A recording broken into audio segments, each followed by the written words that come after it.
Oi, hoje quem tá aqui é a Marcele, não é a advogada, não é aquela que traz conteúdo jurídico. Eu quero gravar esse vídeo porque foi uma história importante na minha vida e eu precisava falar sobre isso. Apesar de ser muito difícil, esse vídeo, a intenção é que ajude alguém que esteja passando ou que já passou por isso, se identificar com a minha história. E também porque eu queria deixar registrado para mim mesma como que hoje eu visualizo isso. Não vai ser um vídeo com muita edição e vai ser sem roteiro, sem nada, vai ser eu falando com meu coração aqui, expondo tudo que passei. Hoje a minha filha completaria 6 anos. Ela faleceu em 29/7/2020, bem quando a gente estava no lockdown. E eu queria trazer um pouco a minha história, porque poucas pessoas sabem tudo que eu passei. Algumas pessoas próximas sabem que eu tive a minha filha e perdi. E tem pessoas que nem sabem. Enfim, é o que eu falei. Eu quero falar sobre isso hoje. Eu consigo falar sobre isso hoje com um olhar assim de gratidão pelo que eu vivi. E hoje eu consigo até conversar sobre isso, porque é muito difícil. Depois que uma pessoa perde um filho, a vida muda muito, sabe? Você começa a se questionar dos seus valores, você se questiona de tudo que você acreditava. E por isso que eu achei interessante gravar esse vídeo, até porque quando eu estava passando por todo esse processo, às vezes eu procurava vídeos similares ou parecidos para, de alguma forma, ali entender que não era só comigo, enfim. Então era para isso, é para eu conseguir trazer a minha versão de como eu estou hoje, mesmo passando por uma coisa tão triste há 6 anos atrás. Bom, eu tinha vontade de engravidar, aí meus 28, 29 anos comecei, né, aquela fase de tentante, quem é tentante sabe que é uma fase muito louca. E fui em vários ginecologistas, fiz exames e não engravidava. Deu 2 anos, deu quase 3 anos, eu não engravidava. Não tinha motivo, tinha feito todos os exames, até então estava tudo ok. Até que um belo dia eu resolvi ir em um endocrinologista. Aí eu falei para ele que eu tinha vontade de engravidar, que estava tendo dificuldade, que já tinha feito vários exames. E aí ele falou, vou passar uma bateria aqui de exames para ver os seus hormônios e a gente conversa. Retornei com ele, ele identificou que eu tinha a minha prolactina aumentada. A prolactina é um hormônio que, quando a pessoa está amamentando, ela tem que ficar aumentada para gerar o leite. E eu tinha isso de forma alterada, né, de forma natural, não estava grávida, não tinha ninguém ali para amamentar. E eu tinha essa alteração. E isso, às vezes, impacta na fertilidade. Tudo bem que tem gente que mesmo com a amamentação ali, engravida. Mas, como eu tinha essa dificuldade, como eu trouxe esse problema para ele, ele acabou achando que era esse o motivo. Aí ele me passou uma medicação, que eu lembro que eu tomava uma vez na semana, uma medicação até meio cara. E em poucos meses, acho que 2, 3 meses, eu engravidei da minha filha. Aí eu fiquei tão feliz, eu lembro que eu tava no meu escritório e eu tinha comprado os testes e aí veio um cliente, eu tinha feito o teste, só que o cliente chegou antecipado, que eu tinha feito o teste, né, aqueles de farmácia, só que o cliente chegou. Aí o que eu fiz? Eu fui lá e guardei no meio de um caderno que eu tinha na mesa. E eu não vi a hora dele terminar a consulta, né, enfim, pra eu abrir e ver. o resultado. E quando eu abri, tava lá os 2 risquinhos. Foi maravilhoso, né? Porque, assim, pra quem é tentante, quem é tentante sabe, né? Quanto a gente quer ver aqueles 2 risquinhos e estavam bem fortes e tal. Aí, nisso, eu já agendei a consulta para começar o pré-natal. Na primeira consulta, a minha médica me encaminhou já para o alto risco, porque eu sou hipertensa crônica, né? Desde muito nova eu sou hipertensa. E eu estava com a pressão a 15/10. Então ela falou, olha, precisa controlar porque é perigoso e também vou te passar para o alto risco. Aí voltei no alto risco, aí começou o pré-natal. Ele me passou os exames iniciais. Tive no primeiro exame a glicemia alterada para 110, o limite era 94. Aí fui já diagnosticada com diabetes gestacional. Já tive que começar a fazer dieta, acompanhamento ali, né, da glicemia. Ele passou o primeiro ultrassom, eu fiz o ultrassom ali com 8, 9 semanas. Foi quando eu vi a primeira vez o coraçãozinho dela, batendo forte, dentro do esperado, dentro do que eles falam, né, que é o intervalo ali do batimento normal. E fui seguindo. Chega na época de fazer aquela morfológica com a TN. Eu lembro que aí já começou a ter um problema, porque foi quando entrou a pandemia. Foi quando teve o lockdown, que tudo parou, né? Era aquela época de março ali, quando fechou tudo. E eu precisava fazer o exame. E o exame estava marcado para a data correta, né? Que tem um intervalo para fazer esse exame.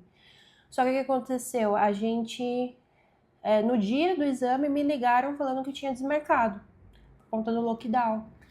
Aí eu até fiquei, né, brava na hora. Falei, nossa, mas eu tenho que fazer no intervalo correto, eu já tô com quase o final ali, né, do prazo para fazer o exame, quando que vai ser o exame. Só que eu entendi depois que isso era uma forma de Deus me poupar de uma situação. Porque se eu fosse naquele dia, a gente ia ter que ir como carona de um colega que o meu marido trabalhava próximo. Ele ia ter que nos levar, porque a gente não tinha... Era rodízio do carro no dia. E aí, no fim, eu fiz uma reclamação na ouvidoria do plano e eles reagendaram para o dia seguinte, que era um dia que eu ia poder ir com o meu carro. Então, ali eu já... No dia do exame eu entendi por que isso aconteceu. Cheguei lá, não podia subir o acompanhante, porque estava em lockdown. Comecei o exame, comecei a gravar. E aí, no final, o médico fez todas as marcações. E aí, no final, ele falou, olha, eu vou ter que laudar aqui que teve uma alteração na TN dela. E eu vou precisar laudar. E aí, você conversa com o seu médico. E eu não entendendo nada, era minha primeira gravidez, eu nem sabia como funcionava o pré-natal, para falar bem a verdade. Nunca tinha, né, pesquisado sobre isso. Ele laudou lá, TN, e alterada, colocou lá o valor. E aí eu falei, mas isso é grave, doutor? Ele falou, não, é uma alteração, vai ter que acompanhar. Mas ele foi bem assim, bem tranquilo, mas não entrou em detalhes. Aí no caminho, eu sou aquela pessoa que eu já saio pesquisando tudo. Na época não tinha o chat ainda, né? A gente tinha só o Google.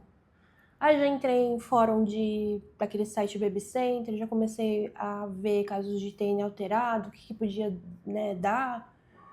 E aí vinha lá pessoas falando, minha TN deu alterada, mas no fim meu bebê não tinha nada. Minha TN veio alterada, mas meu filho tinha síndrome de Down. Meu bebê veio com a TN alterada e infelizmente ele faleceu. E assim, eu falei, meu Deus, então esse negócio é sério. Esse negócio de TN é sério. Porque eu não fazia ideia, gente. Eu era totalmente assim, sem noção nenhuma de pré-natal. E qual era o limite? 2,5, né? Falam que até 2,5 é uma TN normal que fala que é para marcador de síndrome, se tem algum risco de ter de síndrome ou não a criança. E a da Helena estava 7. Era muito alterado. Não era pouco alterado, né? Era muito. Estava mais que o dobro de que poderia. E aí eu fui pro pré-natal, cheguei no pré-natal. com o meu médico, pro Dr. Rafael, que é maravilhoso. Ele falou: olha, Marcele, eu vou te encaminhar para investigação no geneticista, porque realmente veio alterada. Esse tipo de alteração a gente tem alguma desconfiança de que ela tem alguma síndrome, mas assim, não é 100%, nada na medicina é 100%. Aí eu fui, não entendendo nada, mas comecei a pesquisar, comecei a ver e fui continuando meu pré-natal. Eu fui encaminhada para o setor também especializado em genética. Passei com a médica especialista e ela falou: olha, esse tipo de alteração provavelmente é que ela tem alguma síndrome. E a gente vai ter que saber qual era a síndrome dela. E até aí, gente, eu já tava assim, tá, tudo bem, né? Fui escolhida, tudo bem, tô feliz. Só que aí o pré-natal foi evoluindo. Aí eu lembro que eu fui fazer aquela de 18 semanas. Eu fui sozinha também, então todas as minhas ultrassons eram sozinhas por conta da pandemia, então era muito difícil fazer, porque eu chegava para fazer ultrassom e às vezes,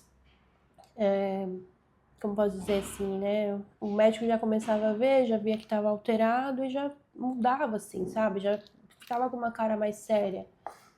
E enfim, teve essa de 18, falou: olha, tá alterado. Aí eu falei: não, eu já sei que tá alterado, a gente tá acompanhando já.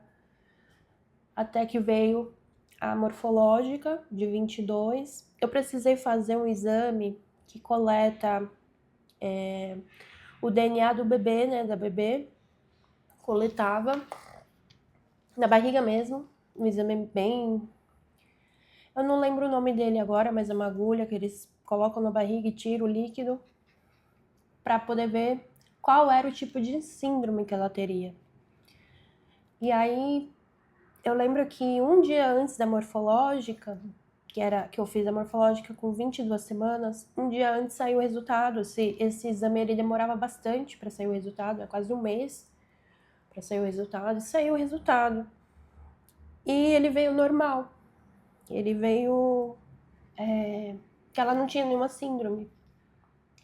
E eu lembro de quando eu recebi esse resultado, eu saí tão feliz do consultório, sabe? Eu fiquei assim, nossa, aconteceu um milagre, né? Minha filha não tem nada. E a médica falou: isso é muito bom, né? Mas a gente vai acompanhando e tudo mais. Aí no dia seguinte eu fui fazer a morfológica. Eu lembro que, assim, desde a 14ª semana até a 21ª, né? Que foi quando veio o resultado, a minha gravidez foi muito difícil, gente. Porque todos os médicos me falavam assim: olha, é grave, olha, tá alterado, olha, é grave. E ninguém me dava, tipo assim, nenhuma esperança. Era muito difícil, sabe? Só nesse único dia que eu lembro que eu saí alegre do consultório. Falei: nossa, a minha filha não tem nada, que bom. Deve ter acontecido um milagre, enfim. Só que aí no dia seguinte eu fui fazer morfológica. Nesse dia, graças a Deus, o meu marido pôde entrar. Só que aí a médica já começou, e a morfológica vê tudo, né? O bebê, a formação. E ela já começou falando: marca aí hidropsia fetal, marca aí não sei o quê. E ela foi falando vários nomes que eu nunca ouvi falar, mas que eu sabia que não devia ser bom. Até uma hora que eu parei e perguntei: doutora, o que vai acontecer com minha filha? Ela falou: Marcele, que ela tem é muito grave. É muito grave. Aí eu quis ser mais direta, sabe? Eu falei: minha filha vai morrer, doutora? Ela: olha, tem chances que sim. E eu lembro que eu fui pro consultório, né? Que eles colocam aquela roupa. E eu mal conseguia colocar minha roupa. De tanto que eu chorava, assim. Enfim, passado isso, eu continuei fazendo meu acompanhamento, meu pré-natal. O meu médico sempre falava: você tem aquele sonar? Aquele aparelhinho de escutar a criança? Ou se você perceber que ela não mexe, eu falei, doutora, eu nunca senti a minha filha chutar. Depois eu tive 2 outras gravidezes, que graças a Deus foram gravidezes tranquilas e saudáveis. E meus filhos chutavam muito, sabe? Mas a minha filha nunca chutou. E aí eu falei pra ele, doutora, eu nem sinto ela chutar, não sinto ela se movimentar. E ele falou, mas você tem aquele aparelhinho, né? Como se dissesse assim, olha, fica escutando ela. E aí a gente fazia isso, eu e meu marido, a gente se apegou a Deus, porque ninguém dava uma boa perspectiva pra gente. E toda noite a gente escutava naquele aparelhinho o coraçãozinho dela batendo. Toda noite. E aquilo me renovava as forças pro dia seguinte. Mas, gente, é muito difícil. Você tá grávida. Nesse período a gente tava em lockdown, então não saía tanto. Mas você tá grávida, a barriga tá crescendo. Mas você não tem uma boa expectativa, sabe? Se a sua filha vai nascer ou não. Então é difícil. Porque eu era uma grávida triste. Eu tenho pouquíssimas fotos. Pouquíssimas fotos, porque eu não me sentia. Eu não tava feliz, eu tava passando por um momento muito difícil, sabe? Até que eu lembro uma segunda-feira, meu marido foi trabalhar, que nessa época meu marido trabalhava fora. A empresa que ele trabalhava no lockdown era o que mais trabalhou, que era sacolas para entrega. Então não tinha muito serviço. Ele foi trabalhar cedo, eu acordei. E aí eu sempre também, de manhã, eu escutava o coraçãozinho dela. E aí eu comecei a procurar. Aí virava de um lado, procurava, virava do outro, procurava, virava do outro, procurava. E aquele silêncio. Até que eu percebi que ela tinha ido. E aí eu liguei pra ele e falei, eu não tô achando o coração. E aí começou a outra fase, que também é muito difícil. Porque em nenhum momento do pré-natal ninguém me falou assim, olha, ela vai nascer e ele vai estar saudável. Nunca ninguém me falou isso. Sempre me preparavam pro pior. Mas eu confesso que quando aconteceu, mesmo eu meio que preparada, eu não estava preparada para viver isso. Aí nós fomos até um hospital que tem no plano, na Vila Maria. Lá era uma maternidade. Eu vi gestantes chegando para ter bebê, gestantes chegando em trabalho de parto.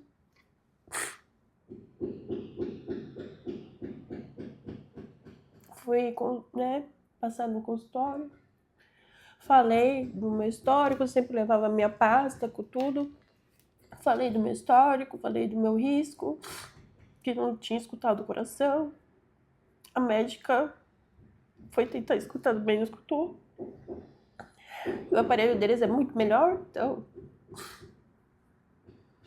Até que ela falou, vou te passar no ultrassom pra gente confirmar.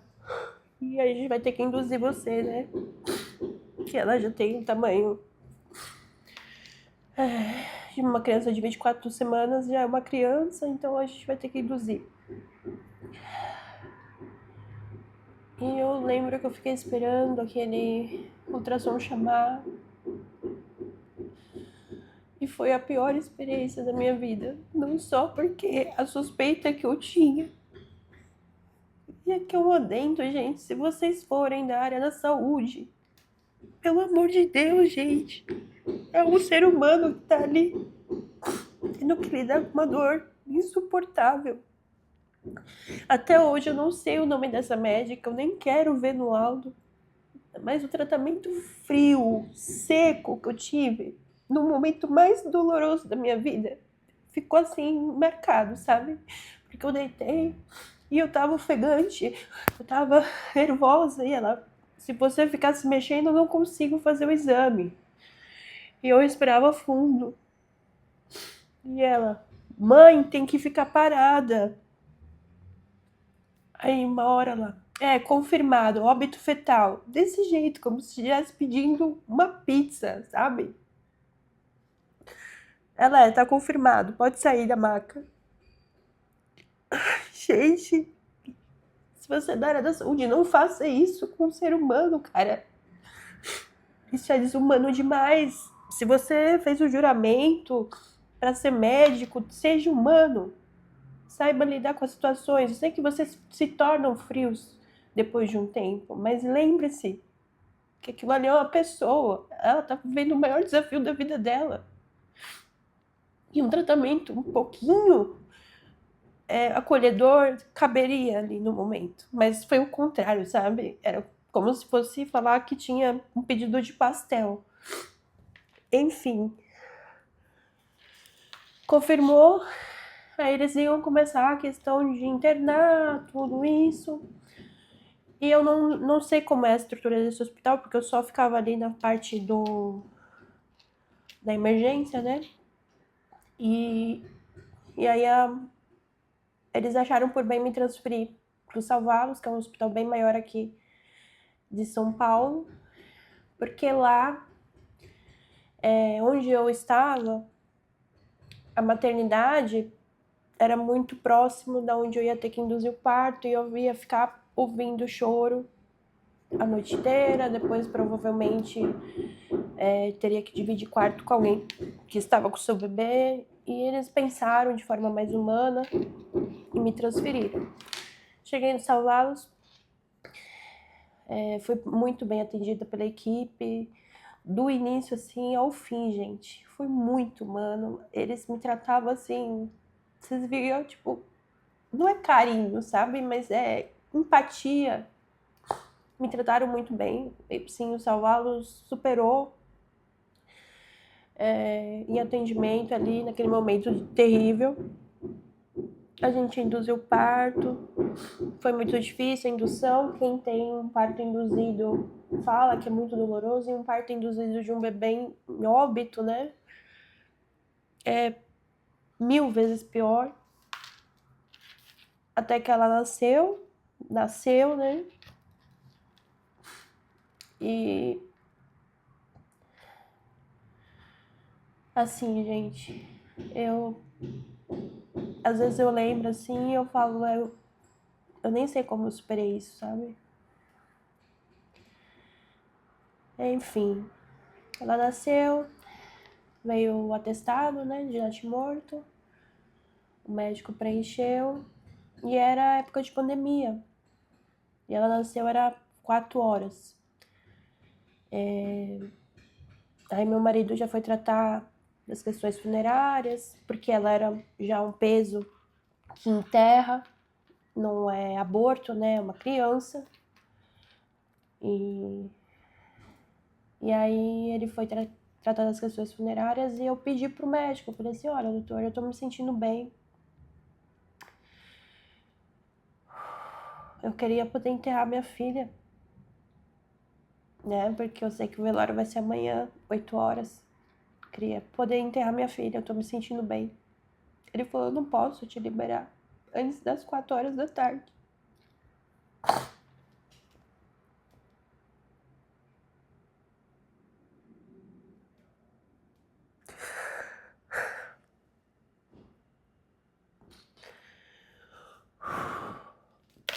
E aí ele falou que não podia me liberar, e eu não pude me despedir dele, sim. Então, meu marido foi, a família dele acompanhou, graças a Deus. Ele teve apoio em todo momento. E eu não podia enterrar minha filha porque eu precisava ficar internada. Aí, óbvio que depois eu fui lá no cemitério. E a gente, até hoje, né, às vezes visita lá a caixinha dela. porque ela foi já tá na caixinha. Mas é muito triste também, né? Enfim. Aí eu tive alta depois de um dia, né? Eu precisava só 24 horas, foi parto normal, não tive nenhuma intercorrência. Eu lembro que assim que eu tive minha filha, eles me transferiram para um leito não, um apartamento em outro andar, distante de tudo aquela choradeira de criança quando nascia. Porque nesses dias que eu tava induzindo, eu escutava parto, gente chegando, gritando, criança nascendo. Mesmo que eles me colocaram bem distante, mas ecoa, né, gente? Você tá num ambiente de nascimento, você não tá num ambiente de... E assim, eu entendo também. Eu... Tem uma hora que você só aceita, sabe? E aí eles me colocaram, assim que teve o parto, eles me colocaram no apartamento, em um andar que não era da maternidade, um andar bem silencioso, acho que era de outros tipos de internação. Mesmo meu plano sendo enfermaria, eles me colocaram no apartamento, isolada de todo mundo. Até que no outro dia, não tinha nenhuma intercorrência, nada, eu tive alta. E assim, eu lembro de sair daquele hospital dilacerada, assim, sabe? Eu lembro de passar aquela catraca e eu falei, como que eu tô saindo de uma maternidade sem a minha filha? Ninguém deveria passar por isso. Gente, é difícil. Mas enfim, essa era uma história. Logo após eu perder minha filha, eu tive um momento bem difícil, assim, eu me recolhi bastante, eu não conversava com quase ninguém, eu fiquei, assim, ajudou porque era um momento de pandemia, então ajudou eu ficar bem retraída, mas aí eu procurei ajuda, procurei uma terapeuta maravilhosa que me ajudou muito com isso, e poucos meses depois, acho que 6, 7 meses depois, eu engravidei novamente, uma gravidez também com diabetes gestacional desde o início, com a pressão alta, né, que eu tenho, crônica. Mas eu pedi a Deus para eu viver algo novo, sabe? Eu falava, olha, Senhor, eu quero viver algo novo. Eu não quero sentir tristeza na gravidez. E foi uma gravidez perfeita, tudo aconteceu, né, dentro do esperado. O meu filho Matheus nasceu com saúde. Depois de 2 anos, eu tive mais outro filho, né, o Felipe, também uma gravidez tranquila, teve uma oscilação ali de pressão, eu tive internação por conta da diabetes que descontrolou, mas assim, perto do que eu vivi com a Helena, tudo perfeito. E hoje eu tenho esses dois serzinhos que me motivam a continuar. Eu tenho certeza absoluta que foi o Matheus e depois o Felipe que me deram motivo para viver, continuar. E eu queria gravar esse vídeo porque alguém às vezes está passando por isso, já passou por isso. E para dizer, hoje ela faria, né, 6 anos, ela teria 6 anos. Eu vejo algumas meninas na rua e sempre imagino como que seria se nada disso tivesse acontecido, enfim. Mas eu sempre vou me lembrar, ela foi... um dia eu escrevi uma carta para ela por uma questão terapêutica, eu precisava escrever uma carta agradecendo tudo que ela me trouxe. E eu lembro de agradecer que ela foi a resposta de que eu não era infértil, que ela uniu ainda mais eu e o pai dela, que ela acabou trazendo proximidades de pessoas que eu não tinha tanta proximidade, e que ela sempre foi muito desejada, e que eu sempre vou lembrar dela. Mas não é fácil. Só quem viveu isso sabe que a gente sempre pensa no se não tivesse acontecido. E toda vez que eu vejo uma criança ali que poderia ser da faixa etária dela, eu sempre imagino como ela seria, se ela teria a minha personalidade, se ela teria a personalidade mais do pai. Os meus filhos, cada um tem uma personalidade. Mas é isso, pessoal. Eu queria trazer esse vídeo porque, apesar de tudo, apesar de toda a dor, eu viveria tudo de novo. Eu teria vivido tudo de novo, porque ela foi o meu maior presente e sempre vai ser lembrada, assim.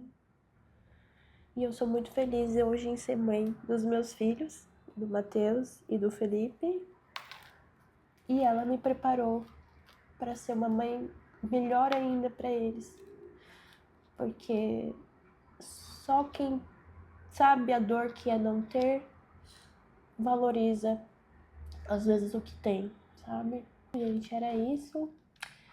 É só um capítulo que eu tive da minha vida, que todo mundo tem alguma história de superação. Eu tive que encarar essa, mas que é para mostrar que a gente tem que pensar que o dia melhores virão, que as coisas melhorarão e que tudo que a gente passa é por permissão de Deus.